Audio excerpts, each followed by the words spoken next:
Hello friends, welcome to Java Tutorials. In this video tutorial, we'll discuss how to add, remove or assign permissions on directory in Linux. Yeah. So before moving ahead, let's talk about the directory access mode. Directory access modes are listed and organized in the same manner as any other files, right? So there are basically three directory access modes. First is the read, like file itself. So when we talk about the read basically allows us to access to a directory, means that user can read the content. The user can look at the file basically name within the directory. Then second mode we have a write, right? So when we talk about the write, that means write access means that the user can add or delete files from the directory. And then we have a execute, right? Executing a directory does not really make any sense. So think of as the reverse permission. Let's say you have a bin directory, and within the bin directory you have a command like ls and cd, and if you want to execute ls and cd command which is inside the bin directory, then you must have execute permission on bin directory, right? So in that way you can understand. Now to make this demo, here you can see I have a directory is called test, which is having a lot of files. Right now I'm going to make this demo on this directory. So first of all I'm going to see all the details, like what are the basically current permission exist for this directory. So for that I will use ls and then minus ld. L stands for long listing and D stands for directory. And then after I'm going to specify, first of all this directory is available on desktop, so let me move on the desktop. And then after I'm going to write ls minus ld. L stands for long listing and D stands for directory, and then after I'm going to specify a directory name. If I press enter, then here you can see, so as we have discussed in the previous video, first letter represents a D. D stands for this is a directory. If you have a file, then this D will be replaced with minus or a hyphen sign. And next three basically character represents the that is the permission which is given to the user, right? That is read. R stands for read, W stands for write, and X stands for execute. And again next three character represents this is the permission which is given to the basically group, right? And last three character represents which read and execute, right? Hyphen means no permission. So other group has only read and execute permission but not a write permission, right? So the rest of the what are these details already I have discussed in the previous video tutorial. So in this video tutorial I'm going to skip. Right now here thing is that how we can add or remove permissions. Well, so again we have a chmod command, like what we have seen in the previous video tutorial. So chmod is also called change mode. So you have to write chmod, and then after let's say I would like to remove write permission from the user, right? So for user you have to give like u, and I would like to remove, so I will write the minus sign, right? If you want to add some permission, then plus sign. So u minus w means just I am removing the write permission from the user, right? And after that don't forget to mention directory name, that is a test. And if I press enter and if I do ls ld, then here you can see now write permission has been removed from the current user, right? Earlier this user was write permission on this directory. If I remove write permission, then let's see what we can do. So let me go inside this directory, right? And here if I do ls, then here you can see the files. You can see the files, right? Because you have read permission still. But if you try to delete some files, if you try to create some files, that will not allow you, because now write permission has been removed. So if I try to delete a file using rm command, I will do f1.txt.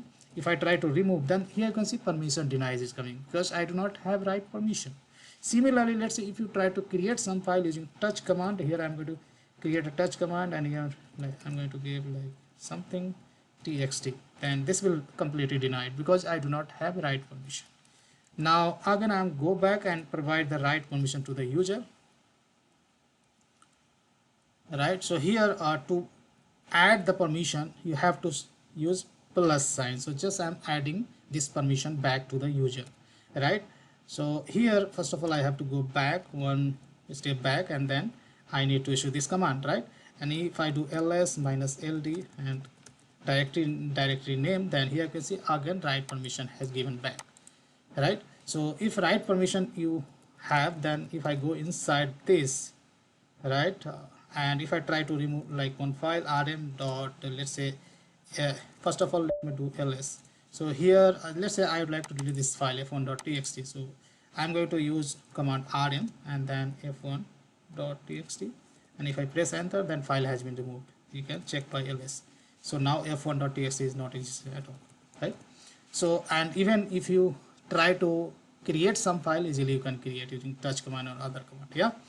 So now let me go one step back, and next thing I'm going to show you, first of all let me do ls minus ld and then directory name. So this is the current permission now existing.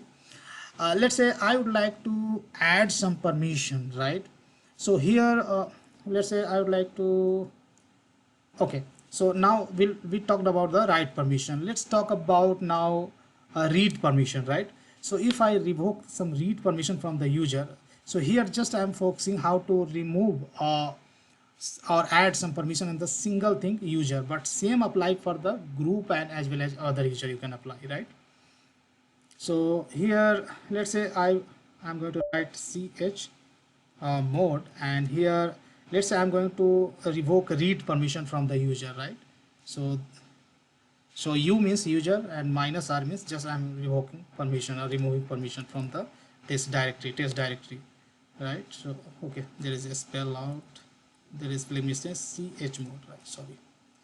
And this permission has been, read permission has been removed. So why we can do, you can use lsld, and here you can see a read permission from the user was supposed to remove but is still existing. I don't know why. So let me do once again. So I will do chmod, and then from user I would like to remove the read permission, and directory name we have to give, and that is test, right? So if I do lsld, then I don't know why this permission is not getting removed. Okay, read permission, sorry guys. So first with the directory and then read permission has removed. So this is representing dash, means read permission is removed. Now if I go inside, if I try to go inside this test directory, then let's see what happens. And I'm able to basically read directory, basically permission is removed from this directory, then I'm able to go inside the directory. But if I do ls, then saying that permission denied, because I can go inside the directory but I cannot see the content of the directory if you do not have read permission, right? And if I give the read permission back, then I could go inside the directory and I could list all the files. So I need to go one step back and let me add read permission. So I have added read permission. Now I go to the test directory, and if I do ls, then I would be able to see the content of this directory, right? Now I'm going to clear it out. Now next thing I'm going to see, let's say currently user has sorry, ls my, okay, let me go one step back and I do lsld, then current permission to the user, read, write and execute all permissions. Let's say I'm going to remove the execute permission, then what implication will happen, right? So here I'm going to remove from the user execute permission. X stands for execute, and if I do lsld, then here you can see user does not have now execute permission, right? Execute permission does not have. Now if I do cd and I try to go inside the directory, then it is not allowing me to go inside the directory as well, because I do not have execute permission. Yeah.